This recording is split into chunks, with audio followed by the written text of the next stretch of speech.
ایک شعر قوالی کے اندر، نعتوں کے اندر بھی شعر پڑھا جاتا ہے، واقعہ معراج کو، شب معراج کو بیان کرتے ہیں نا۔ خواب راحت میں تھے ام ہانی کے گھر، جبریل نے آ کے سنائی خبر، اٹھیے اٹھیے شہنشاہ والا گوہر۔ آگے کافی سارے اشعار ہیں اس کے متعلق، جو بات کہنے لگا وہ پہلے مصرے کے متعلق ہے۔ آپ نے جب بھی واقعہ معراج سنا ہے، جس سے بھی سنا ہے، چاہے وہ سنی تھا، اہل تشیع بھی بیان کرتے ہیں، دوسرے مسلک والے بھی بیان کرتے ہیں، آپ جب بھی سنیں گے تو ایک جملہ سارے کہتے ہیں کہ حضور صلی اللہ علیہ وآلہ وسلم حضرت ام ہانی کے گھر آرام فرماتے۔ سنی نا جی گھر، ام ہانی کے گھر آپ تشریف فرماتے، رات کو ملائکہ آئے، حضور صلی اللہ علیہ وآلہ وسلم کو معراج کے اوپر لے کے گئے، براق کے اوپر سوار کر کے معراج پہ لے کے گئے۔ حضرت ام ہانی کون ہے؟ پہلے یہ جان لیں، توجہ سے سنیں گے، آگے جو میں جملہ کہوں گا تو آپ کو سمجھنے میں آسانی ہوگی کہ میں کہنا کیا چاہتا ہوں۔ یہ ام ہانی جو ہیں، ان کا اصل نام فاختہ ہے، یا بعض نے ہند کہا ہے، جن کا نام ہند تھا۔ حضرت ابو طالب ان کی بیٹی ہیں، یعنی حضرت علی شیر خدا کرم اللہ وجہ الکریم کی سگی بہن ہے۔ تو حضرت علی حضور کے کیا لگتے تھے؟ پتریر، یعنی کزن کہہ لیں۔ تو یہ حضرت ام ہانی جو ہیں، یہ حضور کی کیا لگی؟ پتریر کی لگی جی، اپنی زبان ہون تے آکھو نا، کی لگی؟ پتریر محرم رشتہ ہے، غیر محرم ہے؟ کیا ہے جی؟ جس کے ساتھ شادی ہو سکتی ہے، نکاح ہو سکتا ہے، وہ محرم نہیں ہوتا۔ محرم وہ ہوتا ہے کہ جس کے ساتھ شرعن شادی، جیسی بہن ہے تو بہن محرم رشتہ ہے، اس کے ساتھ شادی نہیں ہو سکتی۔ ماں ہے محرم رشتہ ہے، نہیں ہو سکتی۔ خالہ ہے محرم رشتہ ہے، نہیں ہو سکتی۔ نانی دادی ہے، پھوپھی ہے، محرم رشتہ ہے، نہیں ہو سکتی۔ جن کے ساتھ شادی کرنا جائز ہے وہ حضور صلی اللہ علیہ وآلہ وسلم کے چچا کی بیٹی ہیں، حضرت ام ہانی۔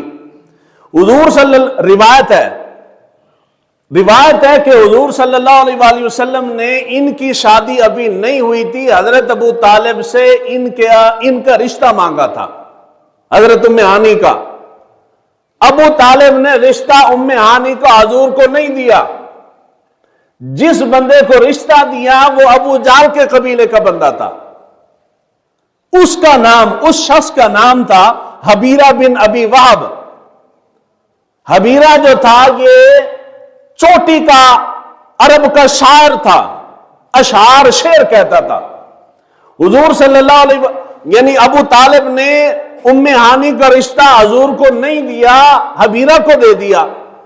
جب حضور صلی اللہ علیہ وآلہ وسلم نے اعلان نبوت فرمایا، حبیرہ ابو جہل کے قبیلے کا تھا، اسی کی نیچر والا بندہ تھا۔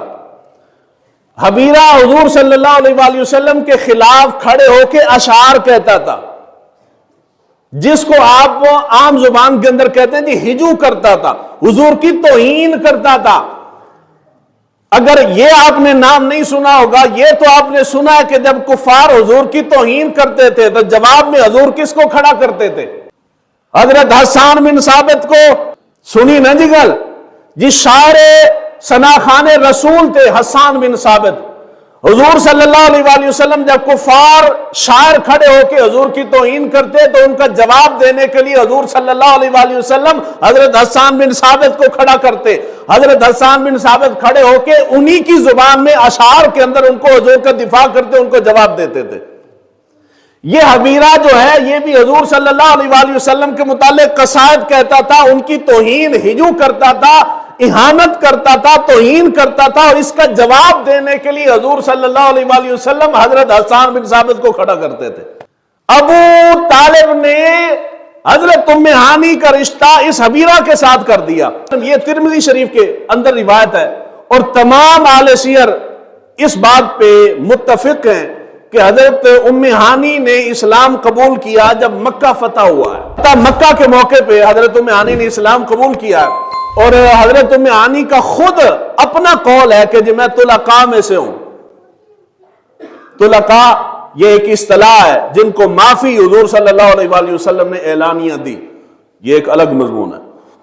حضور صلی اللہ علیہ وآلہ وسلم کے متعلق کہا جاتا ہے کہ حضور صلی اللہ علیہ وآلہ وسلم جب معراج ہوئی تو حضور ان ام ہانی کے گھر تشریف فرما تھے۔ اب ہے مسئلہ روایت جو بیان کی جاتی ہے جس بنا پہ بیان کیا جاتا ہے، روایت ہے دلائل النبوہ کے اندر اور مسند ابو یعلا کے اندر، حضرت ام ہانی خود فرماتی ہیں حضور صلی اللہ علیہ وآلہ وسلم، اے جری پچھلی ساری گل کر رہے ہیں او اگر ذہن وچ رکھو گے تے اے روایت ذہن وچ رکھو گے تے خود فیصلہ کر لو گے کہ اگر میں کی آکھن لگا۔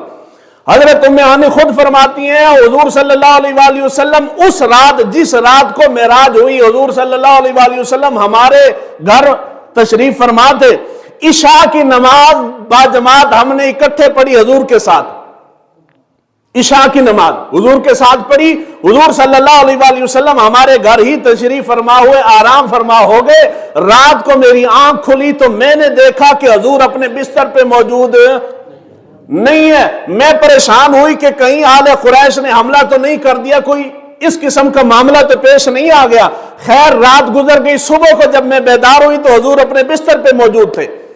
حضور صلی اللہ علیہ وآلہ وسلم کے ساتھ ہم نے عشاء کی نماز پڑھی تھی، اور صبح کو جب بیدار ہوئے تو ہم نے حضور کے ساتھ فجر کی نماز بھی پڑھی۔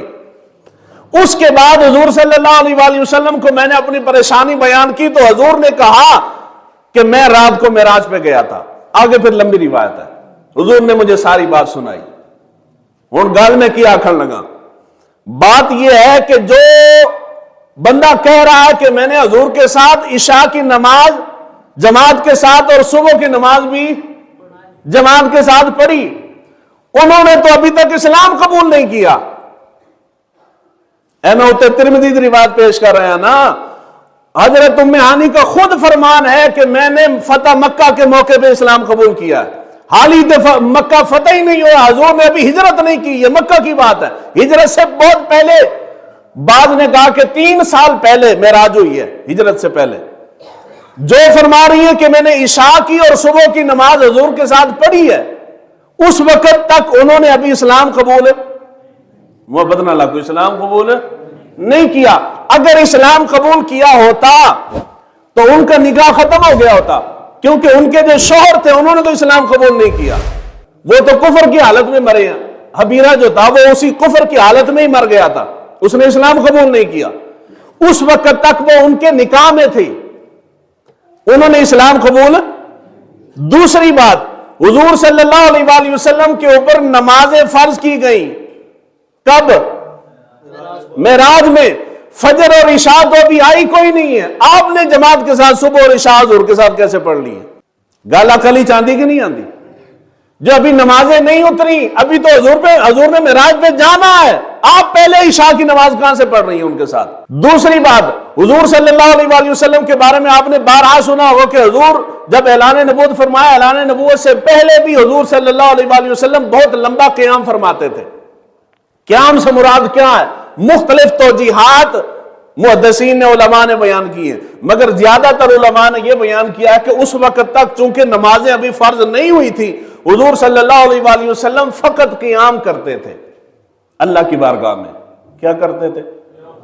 قیام، ہاتھ بن کے کھڑے رہنا، حضور یہ قیام فرماتے تھے۔ ان قیام کی وجہ سے قدم شریف جو ہیں وہ سوج جاتے تھے حضور صلی اللہ علیہ وآلہ وسلم۔ دوسری بات یہ کہنا کہ حضور صلی اللہ علیہ وآلہ وسلم ام ہانی کے گھر تشریف فرما تھے، آرام فرما رہے تھے، اتنی بڑی توہین ہے۔ کوئی پڑھا لکھا بندہ بیٹھا ہوتا تو وہ اس کو سمجھ آتی کہ اس میں سے توہین کا کتنا بڑا پہلو نکلتا ہے۔ جی غیر محرم ہے، ایسی خاتون جس کا رشتہ مانگا ہوا ہے، اس کا مطلب ہے کہ محرم تو نہیں ہے، تبھی تو رشتہ مانگا گیا ہے۔ کزن کے گھر حضور صلی اللہ علیہ وآلہ وسلم جیسی ہستی آپ بیان کر رہے ہیں کہ حضور آرام فرماتے، وہ بھی رات کے وقت۔ عام بندہ کسی عورت کے گھر میں آرام کر رہا ہو تو لوگ 100 باتیں نہیں کرتے، آپ کہتے ہیں کہ اللہ کے نبی سوئے ہوئے تھے، اس سے بڑی توہین کیا نکالتے ہیں آپ؟ دوسرے نمبر پہ جس گھر میں حضور کو جا کے لٹایا گیا ہے وہ گھر ایسا ہے کہ حضور صلی اللہ علیہ وآلہ وسلم کا جانی دشمن ہے، ان کا شوہر، جن کے ساتھ دشمنی ہو وہ رات کو رہنے دیتے ہیں، اور رات کو رہنا بھی چھوڑ کے حضور ان کے گھر کھڑے ہو کے نماز پڑھ رہے ہیں۔ حبیرہ نے کچھ نہیں کہا۔ 4 وجوہات ہیں۔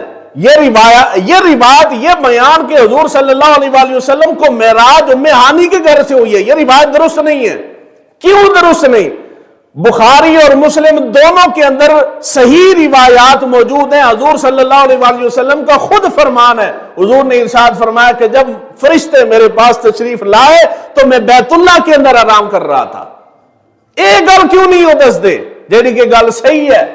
اس لیے نہیں بتاتے کہ یہ کھینچ کھونچ کے رافضی ان کی روایتیں. جس بندے نے یہ روایت گھڑی ہے اس کا نام کلبی ہے، اور وہ ایسا شخص ہے کہ جو اہل علم جانتے ہیں کہ وہ معروف آدمی تھا جھوٹ بولنے میں، جھوٹی روایتیں بناتا تھا. واقع کرب و بلا کی ساری روایتیں ان میں سے اکثریت کے اندر یہ شخص آتا ہے. خود اپنی گھڑی ہوئی روایتیں اس کی اس نے گھڑ لی ہے. رافضیوں کو خوش کرنے کے لیے سارے اٹھ کے کھڑے ہو گئے جی ام ہانی کے گھر تشریف فرماتے. کسی بندے نے سوال نہیں کیا کہ حضور کا رشتہ ام ہانی کے ساتھ کیا ہے. ام ہانی کو نماز پڑھوا دی حالانکہ ابھی تک انہوں نے اسلام قبول نہیں کیا. شوہر سارا دن حضور کی مخالفت کرتا ہے، حضور رات کو انہی کے گھر کھڑے ہو کے نماز پڑھ رہے ہیں. یعنی بات وہ کریں جو کم سے کم سمجھ آنے والی تو ہو. حضور صلی اللہ علیہ وسلم کا یہ بیان کرنا کہ ام ہانی کے گھر تھے، یہ روایت درست نہیں. حضور صلی اللہ علیہ وسلم کو جب معراج کروائی گئی، حضور صلی اللہ علیہ وسلم بخاری اور مسلم دونوں کے اندر روایت ہے، ایک مرتبہ نہیں کئی مرتبہ روایت ہے. حضور نے فرمایا کہ میں بیت اللہ کے اندر تھا. دوسری بات اور آخری جملہ کہہ رہا ہوں، یہ واقعہ معراج جو ہے یہ میں پچھلے جمعۃ المبارک کو عرض کر گیا تھا کہ جس سال میں حضرت ابو طالب فوت ہوئے اور حضرت ام المومنین حضرت خدیجہ کا وصال ہوا، حضور نے اس سال کا نام غم کا سال رکھا ہے. کیا نام رکھا ہے؟ غم کا سال. یعنی حضرت خدیجہ فوت ہو گئی، معراج اس کے بعد ہوئی ہے. حضرت خدیجہ کا وصال ہو گیا، حضور نے ابھی کہیں پہ بھی شادی نہیں کی. حضور صلی اللہ علیہ وسلم کی کتنی شہزادیاں ٹوٹل؟ 4. کتنی شہزادیاں؟ ان میں کچھ جوان بھی ہیں اور کچھ ابھی چھوٹی ہیں. وہ ساری گھر پہ اکیلی ہیں اور حضور جا کے ایک کزن کے گھر آرام فرما رہے ہیں. گل او کرو جی کم از کم پھبدی تے ہوئے نا، کہانی بناؤ کم از کم کو ملتی جلتی بناؤ. یہ تو بنتی نہیں نا کہانی. تو یہ جتنے اس قسم کے ڈگوسرے بیان کیے جاتے ہیں یہ حضور کی شان نہیں، حضور صلی اللہ علیہ وسلم کی توہین ہے. تو یہ ایسی روایت نہ سننی چاہیے اور نہ بیان کرنی چاہیے. اللہ